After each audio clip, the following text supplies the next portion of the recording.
Hello, I am Yone and I'm currently doing an architecture course in University of Edinburgh.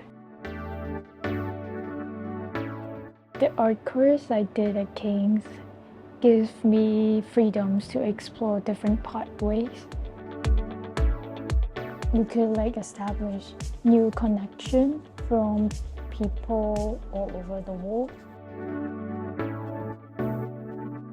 At King's Oxford, I did art course and I did advanced level foundation course and with subject to art, business and math.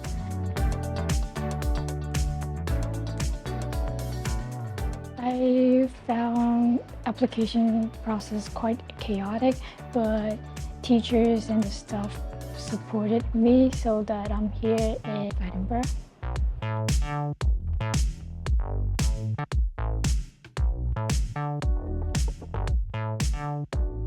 So one day I would like to go back to my country and see one of my architecture designs in real form, and that would be one of my dreams.